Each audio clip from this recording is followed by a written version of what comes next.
The veteran gripped the case so tightly, his knuckles whitened the hum from the wreck pulsing against his chest like a second heartbeat. The dog pressed close, its growl rumbling steady as the shadows within the helicopter shifted, more shapes moving, more hands curling over the broken edges of the doorway. The veteran knew this was no longer one restless figure, but many, and each carried the same unnatural life. He stepped backward into the clearing, his boots sinking into damp soil, his flashlight beam sweeping frantically across the wreck. One figure dragged itself halfway into the light, its skull split by wires glowing faintly green, its chest jerking with breaths that rattled and cracked. Another figure followed behind it, shoulders hunched, arms stiff, the smell of chemicals pouring out thicker with every step. The dog barked furiously, snapping its jaws as if to hold the creatures back, but they pressed forward relentless, their hollow sockets glinting under the weak beam of the light. The veteran's heart hammered. He had fought men who would not quit even at the edge of death, but never had he seen death itself move with such hunger. His grip on the case tightened, the truth of its contents burning in his mind. He shifted his stance, lowering the case to the ground and drawing his knife, the blade catching the beam of light. He could not fight them all, not with steel, not with flesh, and yet something within him refused to run, not without understanding, not without knowing. Why this place had been buried in silence. His dog lunged forward, snapping at the nearest figure, its jaws closing on bone with a crack. The figure staggered but did not fall, its limbs jerking unnaturally as it swatted at the animal. The veteran lunged, forward, slashing his knife across its arm, the blade cutting deep into rotted flesh wires, snapping with a hiss. The figure reeled back, shrieking a sound like metal grinding against stone. The others behind it stirred faster, their bodies pressing toward the doorway like a flood breaking through.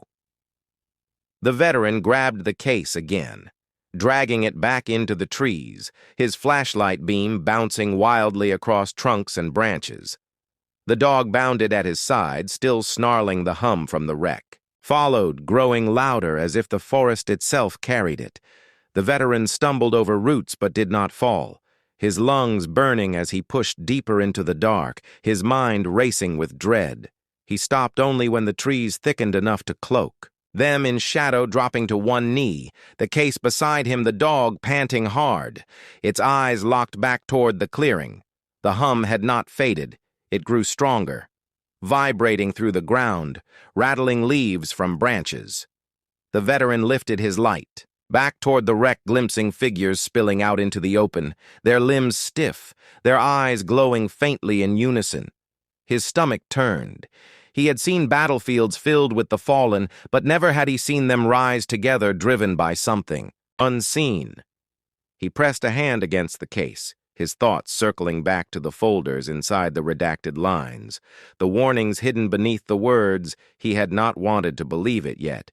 Here was proof that men had been turned into more than soldiers, and less than human. The dog growled, its ears sharp. The veteran followed its gaze to the right. The glow of green light flickered through the trees, not from the wreck alone, but from movement figures breaking through the undergrowth, their limbs scraping against bark, their hands reaching through leaves. The hum guided them like a signal pulsing in rhythm, pulling them closer with every beat. The veteran lifted the case and moved again, his pace quicker, his breath ragged. He could not outrun them forever. The forest too thick, the ground too uneven. His only chance lay in what the case contained: answers, perhaps weapons, perhaps only truths, but he would rather face them than die, hunted in silence. The dog ran ahead, clearing the path, its body tense, its bark sharp against the hum branches clawed at his arms, roots twisted beneath his boots. Yet he pressed forward, driven by instinct, his light bouncing across the forest floor until it struck a shape ahead. Not another figure, but the outline of a structure half hidden by vines, stone walls broken by time yet still standing. His heart leapt. This was no ordinary ruin. This was man-made and perhaps shelter, or at least a place to stand his ground. He staggered toward it, dragging the case over. Moss and stone. The dog leaping to its side, the hum grew deafening behind him. The figures closing in their shapes, weaving between the trees. The veteran reached the broken doorway, forcing himself inside the shadows of the structure, swallowing him. Whole his light cutting across walls lined with carvings, old symbols etched deep as though left by hands long before his time. The dog barked once sharp, its eyes fixed on the entrance. The veteran turned his back to the wall, setting the case down. His knife ready, his flashlight steady, he could hear them now moving through the trees, their limbs snapping branches, their guttural breaths filling the night. The hum no longer distant but pressing against his skull until his thoughts fractured, and then silence returned, sudden and crushing the forest. Falling still, the hum gone as if severed at its source. The veteran raised his light toward the doorway, his breath shallow, the dog growling once more, but softer now, cautious the clearing beyond. Lay empty, no figures, no glow, only darkness. Yet the silence carried weight, the kind that came before a storm. The veteran stood with the case at his feet, his knife in hand, his dog trembling beside him, and he knew the forest had not spared him. It had only paused, waiting for what came next. The veteran stood inside the crumbling stone structure, the silence pressing so heavy it felt like a weight on his chest. The dog at his side whined softly, its ears pricked forward, its body tense. The case rested on the floor between them, the faint green glow from the forest now gone, leaving only the beam of his flashlight cutting through dust and shadow. He swept the light across the walls, the carvings etched deep into the stone shapes. He did not understand spirals, lines, intersecting circles, symbols that seemed older than the forest itself. Yet his gut told him they were not random. They pulsed with familiarity, though he could not say why. His dog sniffed the air and whined louder, its nails scratching against the stone as though trying to dig through it. The veteran crouched beside the case, running his fingers over the rusted lid. He thought of the papers inside the folders, heavy with secrets, redacted words about containment and subjects, and protocols. His chest tightened. He had carried many burdens in war, but none like this. This was not about enemies or allies. This was about something unleashed and hidden away in silence. A faint sound broke the stillness, a scrape against stone. Outside the doorway, the veteran froze, knife in hand, his flashlight aimed toward the entrance. The dog growled low, pressing itself between him and the sound. The scrape came again, followed by a low hiss that crawled through the silence like smoke. Curling through air, his pulse quickened. His grip tightened, his breath shallow. Then the hum returned, softer this time, distant but undeniable, vibrating faintly through the ground. Beneath his boots, the walls seemed to tremble with it, dust falling. From cracks above, the dog barked sharp and urgent, its hackles raised. The veteran held his light steady, watching the doorway for movement, yet nothing came, nothing but that sound pulsing deeper with each second. He turned his light back to the carvings, his mind struggling to piece them together. The spirals, the circles, the intersecting lines. His stomach twisted as a thought formed, one he tried to push away but could not. The carvings resembled the same symbols etched faintly on the case. The same language hidden in the files he had opened inside the wreck. His hand shook as he reached for the lid, opening it once more, the folders spilling into his lap. He scanned the pages quickly. Words half erased still spoke of containment sites and artifacts. Recovered from ruins, his throat tightened as he looked around the stone walls, realizing he was sitting inside one of those very sites. A place marked in secret files never meant to be found. The dog barked again, spinning toward the doorway, its body stiff as stone. The veteran snapped the case shut and rose to his feet. His light sweeping back across the entrance, shadows shifted there.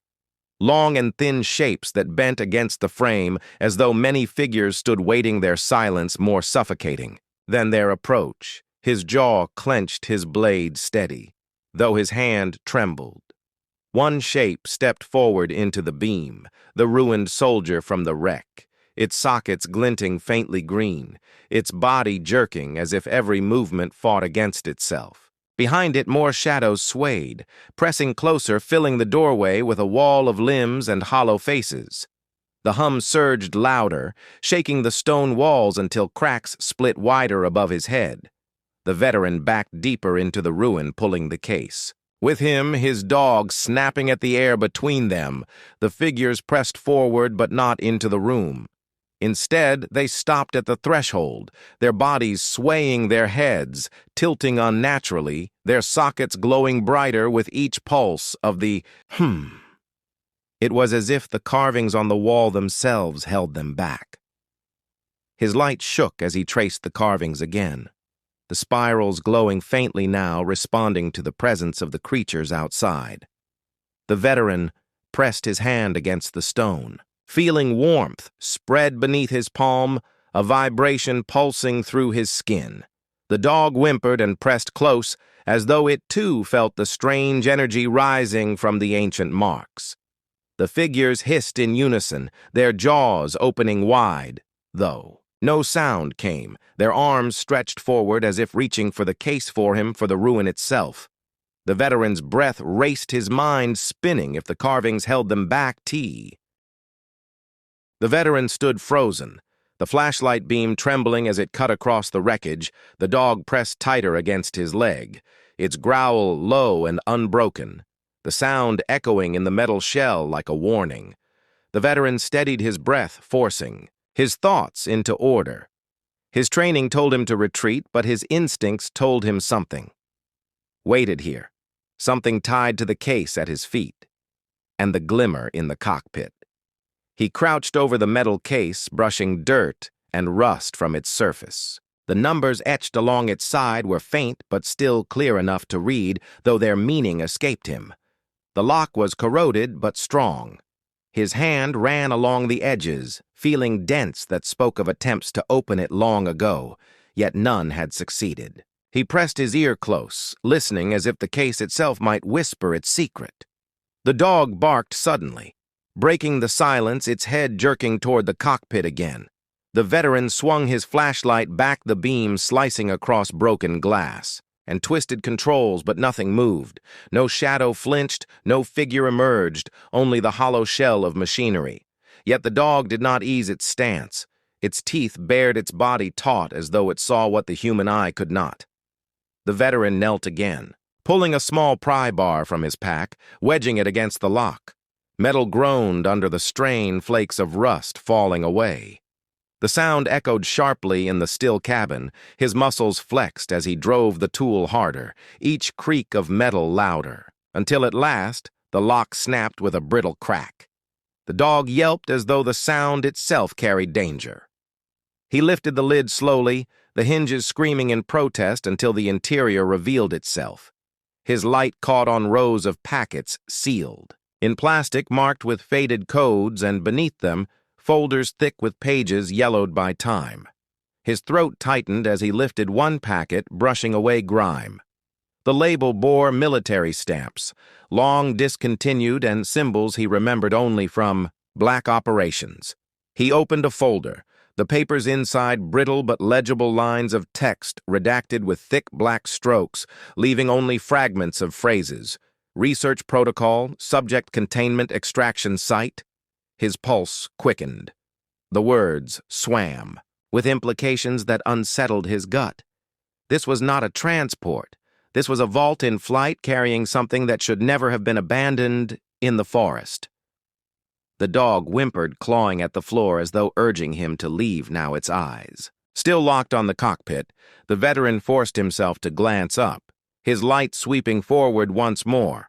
The glimmer returned a flash-like metal, or perhaps eyes the beam held steady, yet the shape dissolved back into shadow, leaving his skin crawling. With unease, he closed the folder and reached deeper into the case, his fingers brushing against a smaller container sealed tight with a biohazard mark, barely visible through rust.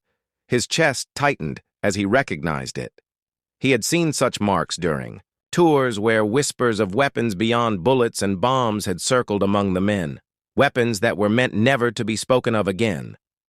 He pulled his hand back sharply, snapping the lid shut, the weight of the discovery settling heavy on his shoulders. This helicopter was no accident. This was a mission gone silent, erased from records and left to rot where no one would find it.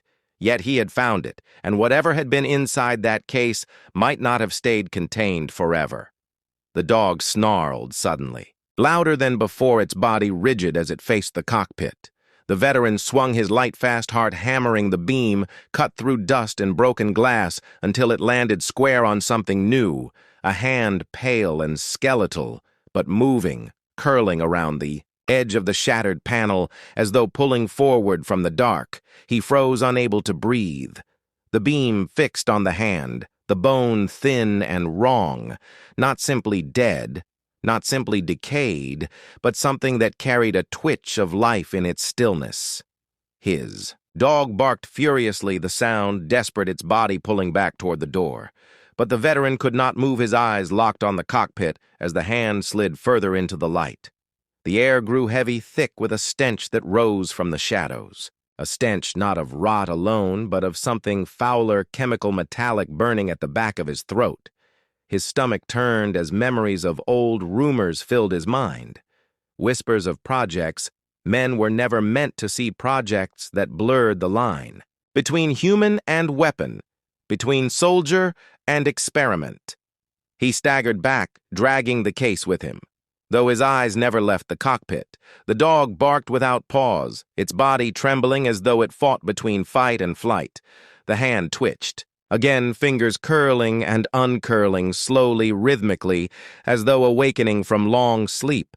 The sound of metal shifting followed like breath drawn through broken lungs.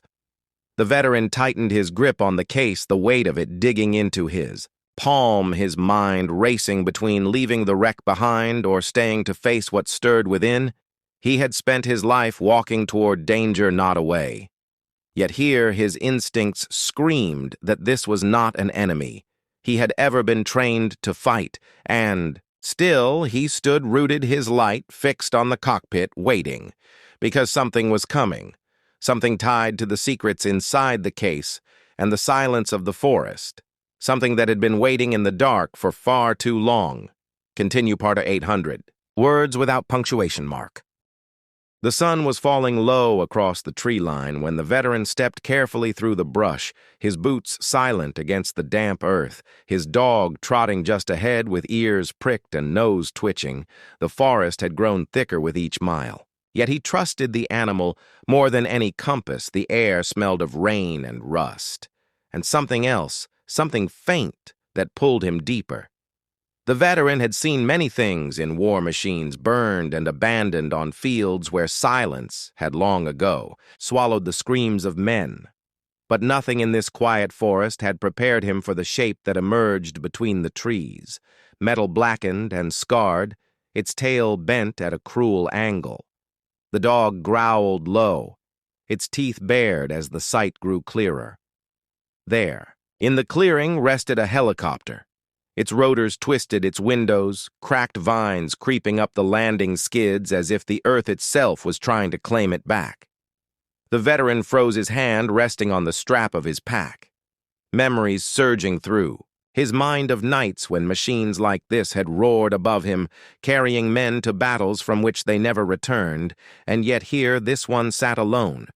The dog circled the clearing, sniffing at the ground, its growl deepening when it drew close to the shattered door. The veteran followed slowly, every step, heavy with unease. He raised a hand to still the animal, but it ignored him, pushing its muzzle toward the gap where metal hung jagged like teeth. The air around the door carried a strange scent of oil and decay. He crouched low, his eyes scanning the ground for signs of why the machine was here. But the soil showed no crash, no fire, no trail of broken earth. It was as though the helicopter had simply been placed here, abandoned by unseen. Hands left to rust and rot in silence. That thought pressed on him with unease, for war taught him nothing was ever simply left behind. The veteran approached the door, his hand brushing the metal frame rough with corrosion. The dog barked sharply, once then fell silent, ears pressed back, tail stiff. He peered through the cracked window, but darkness lay thick inside, swallowing the details, leaving only shadows that seemed to shift. As the wind passed through, he felt his pulse climb higher with each breath. The forest behind him grew quiet. Two quiet birds had vanished. The wind itself seemed to hold still. The dog whimpered now, pawing at the ground as if urging him to turn away. Yet the veteran knew he could not. He had spent too many years surviving by facing what others turned from. And now this machine called to him with a mystery that demanded to be seen. He reached slowly into his pack, pulling free a small flashlight, the beam flickering weak against the creeping dark he pressed. It toward the opening inside the beam, caught glints of torn seats wires dangling like vines and stains that trailed across the floor. His throat tightened at the sight, though he could not yet name what the stains meant. The dog barked again, sharp and urgent, before stepping back from the door, its hackles rising as though something inside pressed against its instincts to flee. The veteran narrowed his eyes and leaned closer, the beam of his light sliding further through the broken fuselage. Shadows retreating inch by inch, revealing shapes that looked far too deliberate to be left behind. He felt the weight of the silence pressing harder. Now the stillness of the forest broken only by the rasp of his own breath and the low growl of his companion. His hand tightened on the flashlight, his other hand drifting toward the knife at his belt. His mind replaying the countless times he had stood at the edge of danger, knowing one step further would change everything. And yet he took that step, leaning into the jagged doorway, the light in his hand shaking just enough to send shadows dancing across the walls. What it revealed inside was enough to halt his breath, leaving him frozen in the doorway as the dog whined low behind him, its claws scratching nervously at the dirt as though it sensed what came next. The beam had landed on something, not metal, not stone, but something else. Something that did not belong in the hollow shell of a machine.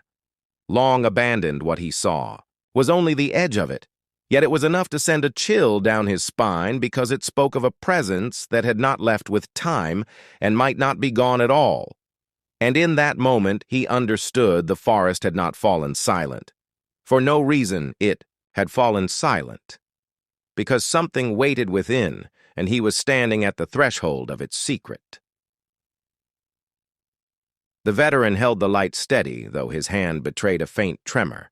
The edge of what he saw inside was enough to awaken memories he had. Tried long to bury the dog pressed against his leg, growling low as if begging him to turn away. But he stepped closer until his shoulder brushed the jagged frame of the door. The smell inside hit him sharp oil metal and something older that clung to the air like rot. He crouched low, sliding carefully through the opening, his boots scraping against the bent frame, his light sweeping across the dark interior. The dog barked once, then followed, pressing close behind its nails, clicking softly on. The floor, the beam of the flashlight revealed torn webbing from seats hanging like shreds of skin from bone, the wires overhead swaying gently though there was no wind. The veteran moved deeper, his breath loud in the silence, his mind recalling nights when he had flown in machines like this, carrying comrades across skies filled with fire. The walls of this one bore scratches gouged into the metal, not from the crash, but from hands desperate to claw their way free. He reached out, running his fingers across one mark, feeling the depth of it and knowing the terror it carried. The beam shifted across the floor, catching stains dark against the metal. The dog sniffed at them, whining low. The veteran crouched, pressing his light closer. The stains had long dried, but their pattern was unmistakable. He had seen such shapes before, he whispered under his breath, though the words carried only to himself, blood, and too much of it to belong to just one man. He rose slowly, his eyes scanning the rear of the cabin where shadows clung thicker. The flashlight beam trembled as it reached the far corner and struck upon a shape that froze him still. For it was no piece of wreckage, no scrap of torn gear, but something that once had been human now slumped. Against the wall, uniform-shredded helmet cracked the empty sockets of the skull staring back through the dark. The dog barked sharply, hair rising along its spine, the sound echoing against the hollow shell of the fuselage. The veteran tightened his grip on the flashlight. His jaw locked, though his stomach churned. He stepped closer, his boots crunching against scattered glass. The skeleton bore marks of violence, not of accident fractures carved deep into bone as though this soldier had not died in the crash, but after. He searched the pockets of the torn uniform with careful hands, his fingers brushing against metal. A set of tags, rusted but still legible. He raised them to the light, his eyes narrowing as he read the name, though he said nothing aloud. His breath caught because the name stirred a memory from years ago, a name he had once heard whispered in briefing rooms. The dog whined again, tugging at his pant leg, urging him back, but he pressed on deeper into the cabin. The light, sweeping across more shadows, more fragments of gear. Torn packs, shattered helmets, bullet casings scattered across the floor. This was no simple crash.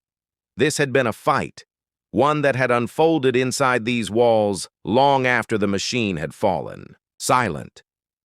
He crouched again near the rear wall, where another skeleton leaned, its bony hand still gripping the handle of a sidearm.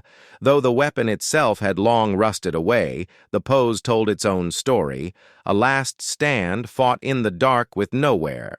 To run, his chest tightened as he realized how the scratches on the wall had come to be, and how the silence of the forest had grown to protect what lay here. Then the beam of his light caught something stranger near the cockpit. A metal case, half, hidden beneath debris, dented and scarred, yet still locked. The sight of it pulled him forward, though unease knotted in his gut. For he had seen cases like it before, not in civilian hands, but in missions where shadows and secrets dictated the cost of lives. He pushed debris aside, dragging the case into the light.